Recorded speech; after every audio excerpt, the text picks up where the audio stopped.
올해 한 해 마지막 주간 주께서 우리에게 주신 말씀의 제목은 임마누엘입니다. 지난 주일에도 우리 하 목사님이 임마누엘의 배경에 대해서 이사야서를 중심으로 말씀 전해 주셨습니다. 우리가 똑똑히 신앙생활하면서 이 두 이름을 알면 확실하게 평생 믿음으로 달려갈 수 있다고 생각합니다. 첫째로는 예수 믿는다고 말하면서 예수가 누군지 모릅니다. 그래서 성경은 정확하게 예수님이 누군가를 가르쳐 주셨는데, 예수님 나시기 전에 아들을 낳으리니 그 이름을 예수라 하라 천사가 명령을 합니다. 그리고는 그 뜻을 풀이해 줍니다. 원래 예수라는 단어는 구원자라는 말입니다. 그런데 그 뜻은 더 정확하게 그 구원이 어떤 성격을 가지고 내게 주어졌는가를 이렇게 설명합니다. 이는 자기 백성을 저희 죄에서 구원할 자이심이니라. 자기 백성을. 예수 믿는 사람은 예수 그리스도의 백성이라는 신분을 갖게 됩니다. 내 족보가 대한민국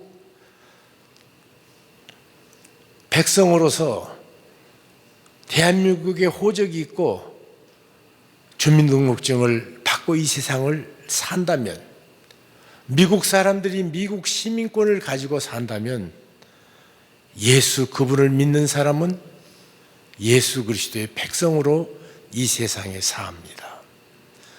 원래 시작은 어디였는가? 그분을 몰랐을 적에 죄 속에 뒹굴고 있었던 나입니다. 인생을 불행케 하는 것은 가난도 아닙니다. 슬픔도 아닙니다. 환난도 아닙니다.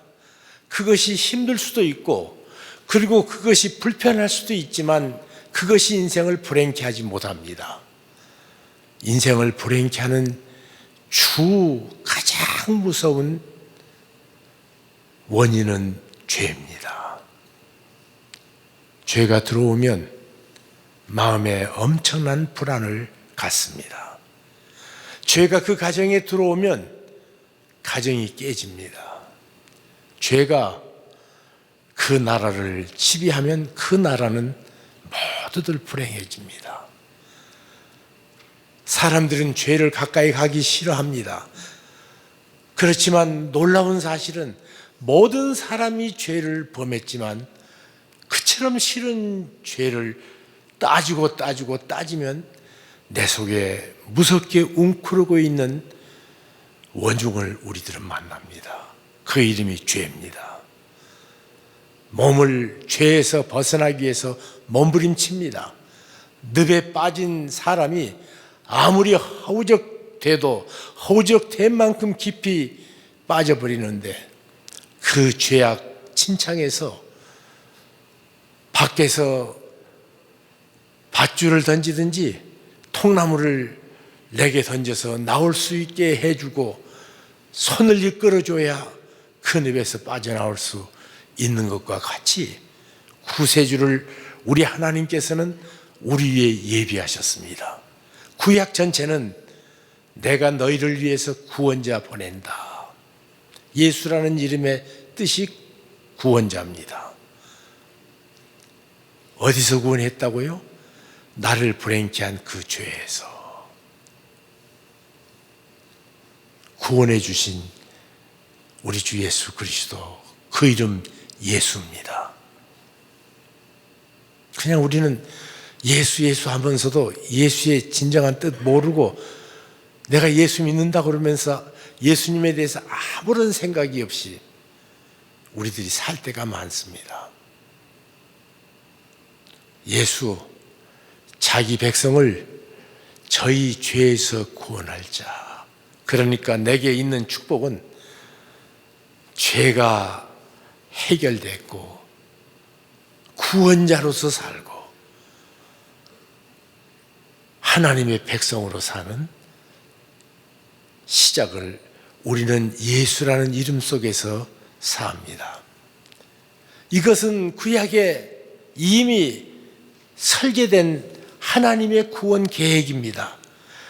그 중에 마지막으로 가장 크게 예수 그리스도에 대해서 예언한 이사야는 보라, 처녀가 잉태하여 아들을 낳을 것이요 그 이름을 임마누엘이라 하리라. 임마누엘. 그리고 여기 이제는 뜻을 가르치는 것이 아니라 이스라엘 사람들은 임마누엘이라는 뜻을 너무 잘 알았기 때문에 이를 번역한즉 그렇게 말했습니다. 임마누엘 그렇게만 말하지 않고 번역한즉 그분의 모습을 우리에게 벗겨주신 하나님의 놀라운 은총의 섬세한 손길입니다. 번역한즉 임마누엘. 그 뜻은 하나님께서 우리와 함께 하시다. 하나님께서 우리와 함께 하신다는 놀라운 선언입니다. 두 번째 이름은 하나님이 우리와 함께 하신다. 첫 번째 이름 예수는 자기 백성을 저희 죄에서 구원할 자입니다. 제가 사실은 우리 수정이한테 제목을 줄 적에 예수 임마누엘 그랬는데 예수를 빼먹었어요.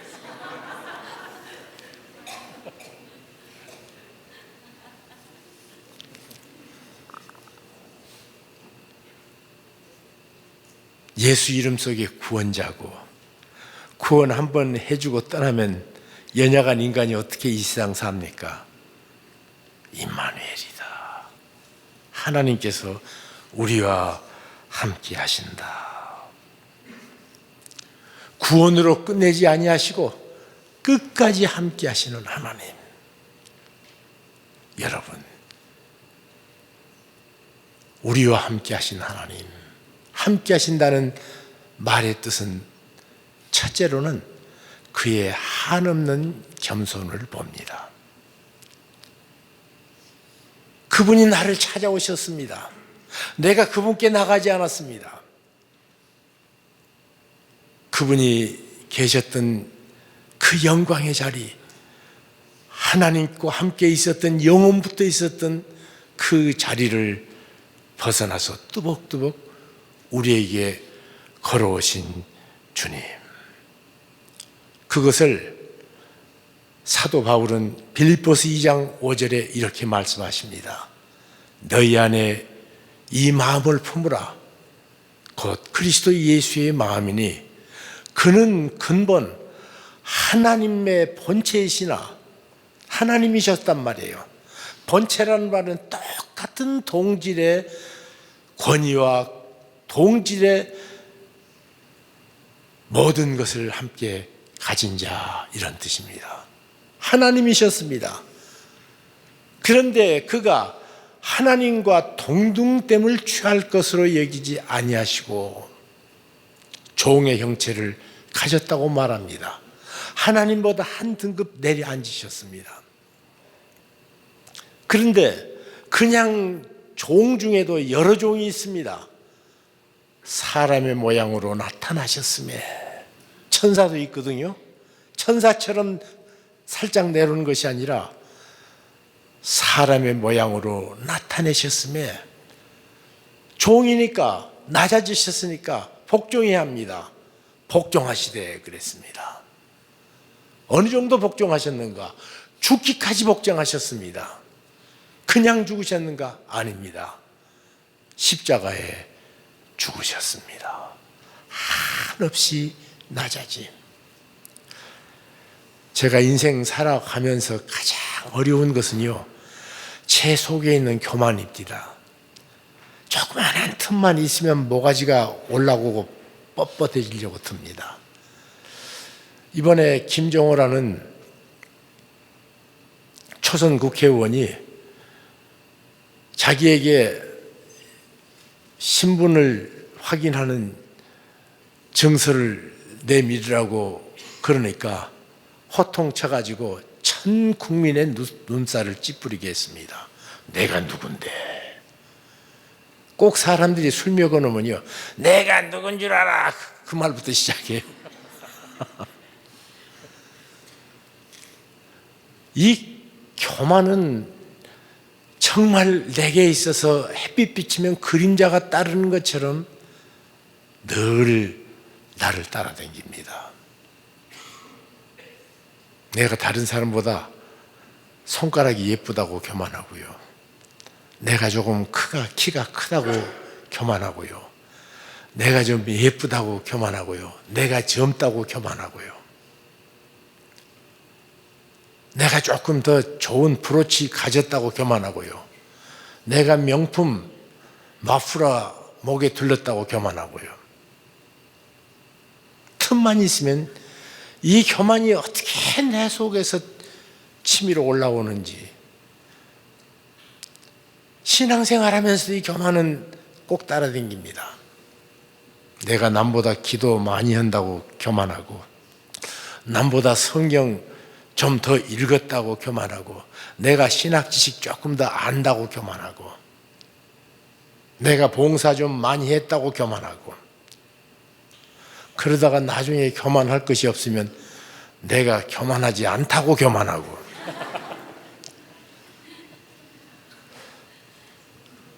내가 아무리 해결하려고 해결되지 않는 이 교만.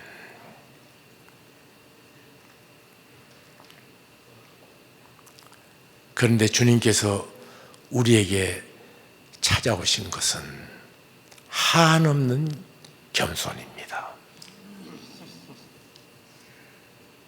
우리가 어떤 것으로 낮아져도 주님께서 우리에게 낮아진 것 같은 낮아짐으로 올 수가 없습니다.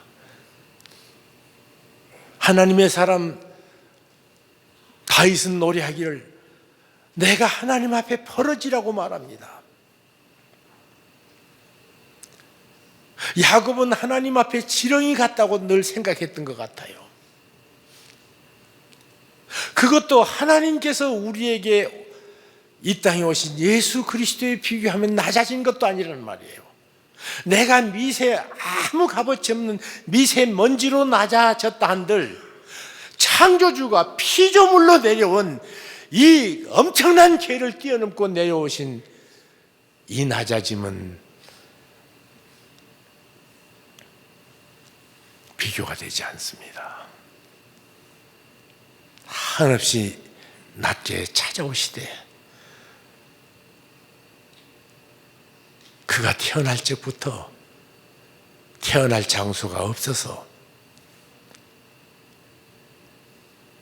구유에 태어나신 예수 그리스도, 한없는 낮아짐, 내게 찾아오신 겸손하신 주님. 그렇기 때문에 그분 오신 것 앞에 내가 저분 만나면 저분이 나를 싫어할까 염려할까? 아닙니다. 그처럼 겸손한데 뭘 두려워합니까? 겸손하게 찾아오신 우리 주님. 그런가 하면 이처럼 낮게 찾아오시면 한없는 사랑입니다. 여러분, 늘 하는 말이지만 사랑은 희생입니다. 자기 낮아짐이고 자기 비하고 자기 손해고 모두 사랑입니다. 우리와 함께 계신 하나님, 영광 보좌를 버리시고 나를 낮게 찾아오신 큰 놀라운 축복과 은혜는 한없는 사랑입니다. 왜 사랑하느냐고요? 진정한 사랑은 사랑할 이유가 없는 데에서 시작돼야 돼요. 뭔가 조금 근거가 있으면 그건 일종의 계산입니다. 그래서 은혜라는 말, 그 그 원래 뜻은 우리가 은혜로 말미암아 구원을 얻었다는 이 은혜라는 말은 아무 자격 없는 사람에게 아무런 조건 없이 주시는 호의의 선물, 이것을 은혜라고 말합니다. 은혜. 우리가 자식들에게는 아무 조건 없지 않아요. 진짜 사랑하면 아무 조건이 없어집니다. 왜 자식 위에 손해보느냐? 말도 안 되지요. 그냥 자식이니까. 사랑하면 아까운 것이 없잖아요.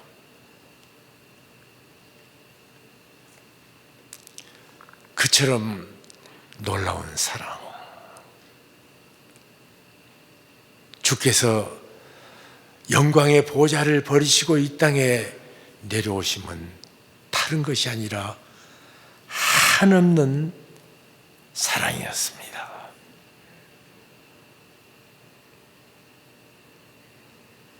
그러기에 여러분이 여러 것을 사랑하다가 늘 실망합니다. 사랑한 다음에 꼭 마지막 얻은 결론은 실망이에요. 아무 조건 없이 사랑하시는 그분과 사랑의 눈동자를 마주치십시오. 말로 닿을 수 없는 넘치는 풍성한 사랑을 만날 것입니다. 사랑에 목말라 있지 않으세요? 정말 사랑받고 싶지 않으세요? 또 정말 사랑하고 싶지 않으세요? 우리와 함께 하시는 예수님과 사랑의 눈동자를 마주치시기를 바랍니다.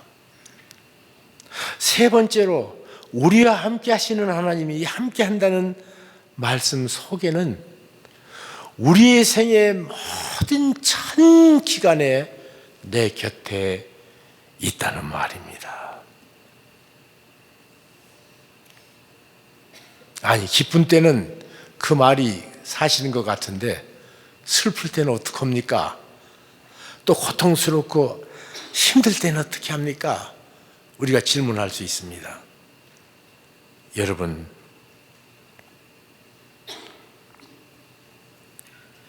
나와 함께 있는 주님이 혹 내가 슬플 적에 그분은 늘 부잣집 아들이 가난이라는 말을 쓰면 도무지 그 가난이 뭔지 나처럼 또 고통당하지 않은 사람이 그냥 참고 견뎌라 그러면 화딱지 나잖아요. 오히려 저는 하나도 안 아프면서. 그런데 우리 주님의 생애를 보면 나와 함께 하시는 그 주님은 내가 당했던 모든 어려움을 먼저 다 당하셨습니다. 가난 때문에 무엇이 고통스러운 사람이 있으십니까? 주께서 말씀하십니다. 인자는 머리 둘 곳도 없다. 머리 둘 곳도 없다. 그분이 내 가난에 깊은 고통 앞에서 내 옆에 함께 계셔 주십니다. 내 사정을 온전히 하신 그 주님. 사람들이 여러분을 비방합니까? 오해합니까? 우리 주 예수 그리스도 사람들의 비방이 내 눈물이 되었다고 말하고 있습니다. 여러분이 사랑하는 사람에게 배반을 당했습니까? 믿었던 사람에게 신뢰가 완전히 깨졌습니까?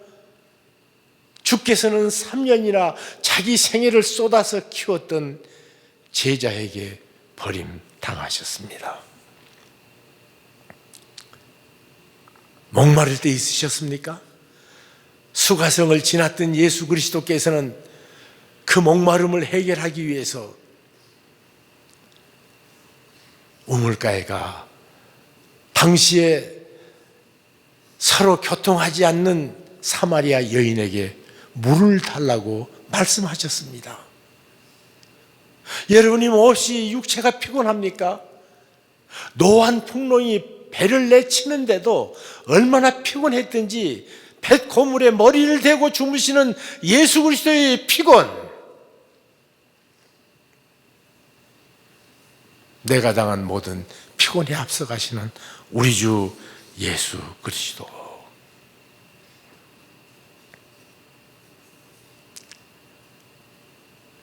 육체적인 고통, 수술이 끝난 다음에 깨어나서 타는 목마름, 진통이 깨지면 창처럼 찌르는 아픔. 우리 주님 십자가 위에서 내가 목마르다 외치셨습니다. 네가 몸을 지켜봤어? 내 손발에, 내 심장에 창이 들어왔다. 십자가, 내가 당했던 모든 고통. 패션 오브 크라이스트라는 영화를 봤던 안 믿는 사람이 저한테 그러더래요. 그 영화 얘기하다가 뭐라고 얘기하는 거니, 자기가 너무 고통스러워서 힘들 때 그 영화를 봤대요.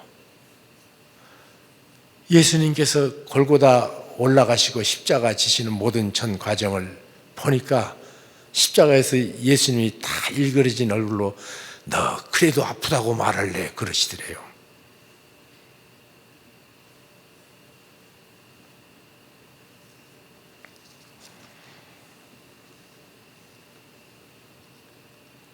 그분은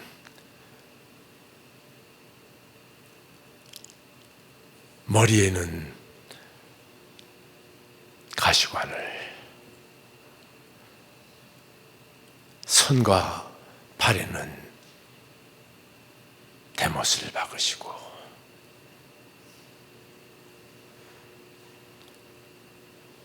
육체의 고통 맨 마지막에 아버지여 내 영혼을 주께 부탁하나이다. 그 예수 그리스도를 여러분 아십니까? 그곳으로 끝나지 않습니다. 영혼을 부탁합니다. 그분은 우리의 임종 때에도 나와 함께 하십니다. 제가 목사인 걸로 다른 사람보다 가장 많이 경험한 경험이 있다면 임종입니다.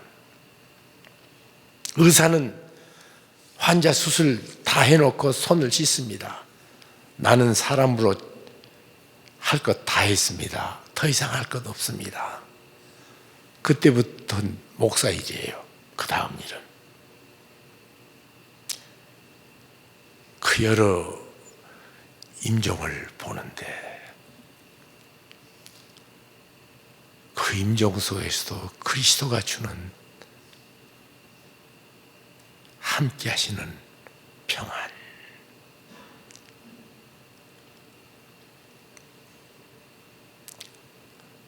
존 웨슬리가 임종하면서 그랬다고 그럽니다.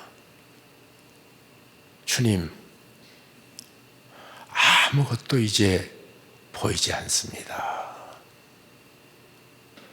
그러더니 그래도 귀는 좀 들렸던가 보죠. 근데 이제는 너무 기력이 쇠해지니까 들리지도 않으니까 주님, 아무것도 들리지 않습니다. 그런데 점점 촛불 심지가 타서 끊어지는 것처럼 다 타들어가니까 생각을 할 수가 없는 거예요. 주님, 아무 생각도 할 수 없습니다. 그러나 이 시간에 주께서 나와 함께 하신 것을 감사합니다. 어떤 장로님 그러시더라고요. 임종하시면서. 임종하면 뭐 부잣집이고 호골이고 영웅이고 할 것 없이 죽음 앞에 덜덜 떱니다. 어떤 장로님은 크게 공부를 많이 하시거나 부유하게 잘 산 적은 없으셨던 그분이 마지막 임종하시면서 주여, 내가 이 날을 위해서 72년 동안 준비했습니다. 그리고는 천사처럼 주의 품에 안기더라고요. 임종 때도 함께 하신 하나님, 임종 때만 함께 하십니까? 아닙니다. 내 진흙 침대에 누워있는 내 시신이 주님을 만나서 벌떡 일어날 때가 있습니다. 그때 일어날 적에 가장 가까이 계신 예수 그리스도, 그것을 욥은 이렇게 3000년 전에 말했습니다. 내가 알기에는 나의 구속주가 살아계시니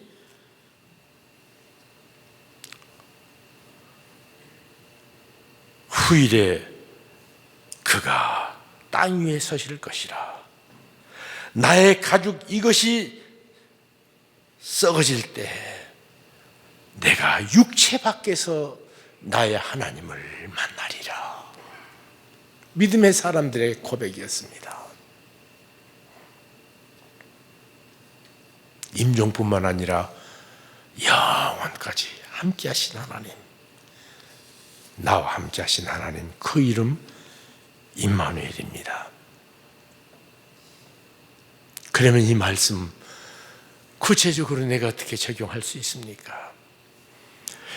임마누엘, 우리와 함께 계시다, 번역입니다. 그냥 임마누엘로 주신 것이 아니라 당신이 알아들을 수 있도록, 당신이 누릴 수 있도록 우리와 함께 계신 하나님이라는 말이에요.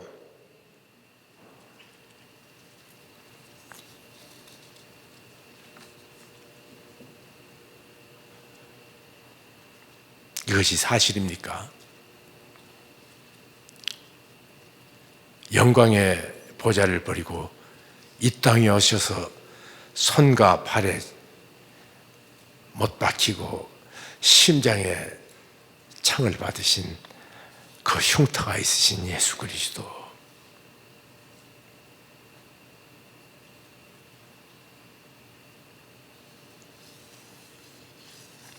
그분이 나와 함께 하십니다. 그리고 그분이 우리에게 이렇게 말합니다. 너희가 세상에서는 환난을 당하나 담대하라. 여러분, 예수 믿으면 환난이 없어진다고 말하지 않았습니다. 환난이 있다고 말합니다. 환난을 당하나 담대하라. 내가 세상을 이겼다고 말씀하신 그 주님이 나와 함께 하십니다. 그 사실을 실제로 알았던 하나님의 사람 다윗은 자기보다 몇 곱이나 큰 골리앗 앞에서 너는 칼과 창으로 내게 나오지만 나는 내가 못 오가는 나와 함께 하시는 여호와 이름으로 내게 나간다.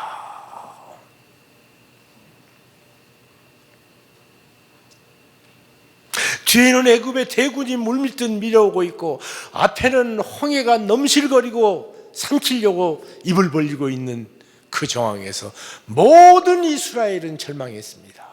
모세야, 너 죽을 곳이 없어서 우리를 여기까지 데려와서 죽이려고 드느냐? 원망하며 슬피울 때입니다. 그때입니다. 임마누엘을 알았던 모세는 말합니다. 어느 날 가만히 있어서 우리를 위하여 싸우시는 하나님의 손을 봐라. 너희 아무것도 하지 말고 너와 함께 하시는 그분이 어떻게 하는 걸 봐라. 말씀할 적에 앞에 홍해가 갈라졌습니다. 육지처럼 건너게 하셨습니다. 사람이 용기만 잃지 않아도 당황하지 않습니다. 알렉산드라는 역사상 가장 위대한 영웅은 페르시아의 100만 대군이 자기보다 몇십 곱 많은 그 군대의 숫자를 보면서 이렇게 말했습니다. 야, 너희들 말이야, 부죽간에 사람이 100마리의 소가 있다고 두려워할 수 있느냐? 그러죠. 부죽간에는 100마리 있는 게 아니라 1000마리 있는 게 더 좋죠. 그 주인은. 그렇지 않아요. 용기를 가지고 나갈 때도 페르시아의 100만 대군이 무인지경처럼 그 앞에 길을 내주고 괴멸당하고 말았습니다. 어떤 장수는 난공불락의 성 앞에 서서 장군님, 저 성 꼭대기는 아무도 점령할 수 없습니다. 그러니까 아무도 거기는 닿지 않습니다. 그러니까 햇빛은 안 닿냐? 그러니까 햇빛이야 닿지요. 그러면 우리도 갈 수 있다. 여러분, 우리와 함께 하신 하나님, 창조주 하나님, 전능하신 하나님, 그분이 우리와 함께 하십니다. 왜 포기하십니까? 왜 실망하십니까? 정말 그분이 당신의 임마누엘입니까? 그냥 단어로만 임마누엘입니까? 이를 번역한 즉 하나님이 우리와 함께 하시답니다.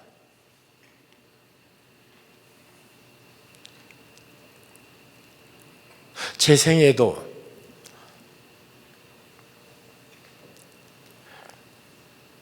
미랄 학교 지을 적이 힘들었던 것 같아요. 학교를 제가 거기를 옮길 생각 않고 학교 지어서 잘 운영할 사람을 찾아야겠다. 그리고는 우리 교회 발달 장애 아들 학교 없는 걸 우리 교회 장로님들과 함께 의논해서 학교를 짓기로 해서 시작을 하는데 이게 안 지어집니다. 권문영이라는 강남구청장은 내가 현직에 있는 한 절대로 허가를 안 해준다고 공언을 했습니다. 그 마을 사람들에게. 마을 사람들은 매일 데모하고 멋지게 하죠. 처음에는 아무 말 안 듣니 이제는 본심들을 말하기 시작한데 가장 유력한 장로님은 내 손에 장을 지져라. 홍 목사 만용이다. 가만히나 있으면 속이나 편하죠. 같이 해도 안 될 것을 하다가 안 되니까 모두들 그런 말로 돌아설 때였습니다. 그것 때문에 매달려 기도하기 시작했습니다. 한참 기도하니까 그 많은 걱정들이 하나하나 사라지더라고요. 그리고는 사라지는 대신에 놀라운 마음의 평화가 오기 시작합니다.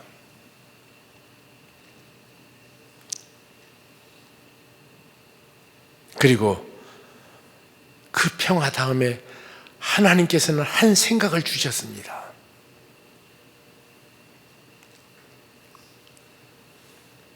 그리고는 남서울 교회를 20년 9개월 섬기고 그 다음 주일날 일어나서 미랄학교 짓는 곳으로 완전히 옮겼습니다. 그러니까 그 다음에는요, 순풍에 돛단 듯 해결되더라고요.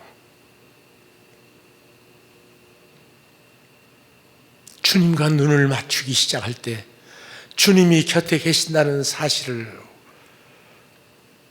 제가 20년 9개월 처음 시작했던 개척교회 한 사람 한 사람 얼굴들이 내 마음속에 있는 그 교회를 떠난다는 건 있을 수 없는 일이었습니다.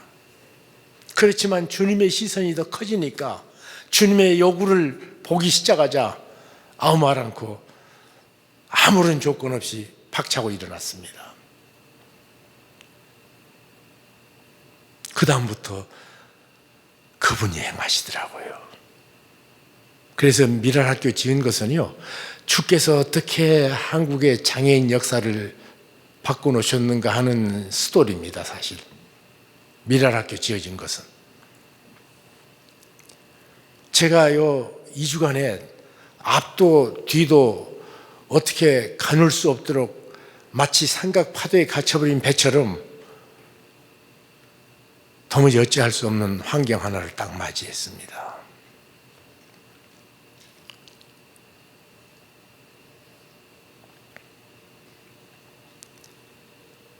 그런데 이 주간에는 크리스마스도 있고 그래가지고 힘을 쓸 수 있는 시간도 없습니다.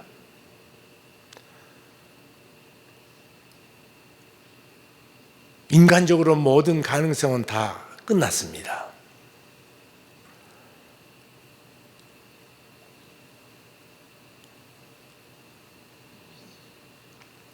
한밤을 지새면서 주님께 매달렸습니다.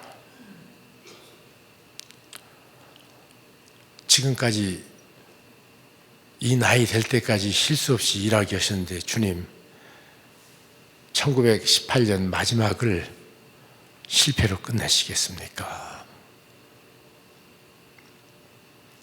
이 일은 꼭 돼야 될 일인데 주님 뜻 아닙니까? 물어댔습니다. 한참 기도하면요, 마음이 평안해집니다. 마치 샘 구멍에서 샘물이 새로운 물 나오듯이 맑은 생각들이 나오기 시작을 하더라고요.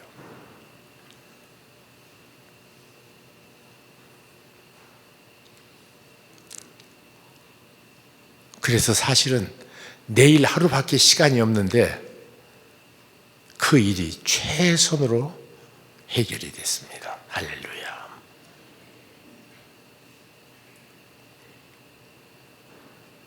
내가 못 보는 것을 보게 하시고 못 생각하던 걸 생각하게 하셔가지고 나와 함께 하시는 하나님 예수 그리스도, 한 해를 지내가시면서 여러분의 소득이 뭡니까? 뭘 꼭 갖고 싶습니까?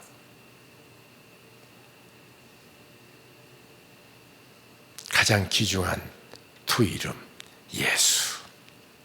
자기 백성을 저희 죄에서 구원할 자의 시민이라. 먹장처럼 검은 죄를, 진홍처럼 붉은 죄를 예수 그리스도 그분만이 흰 눈처럼 양털처럼 깨끗이 씻어주시는 그 은혜. 사람으로 할 수 없는 것을 우리 주님께서 사랑하는 주의 자녀들을 위해서, 주님의 백성들을 위해서 대사를 행하시는 놀라운 축복. 예수, 임마누엘.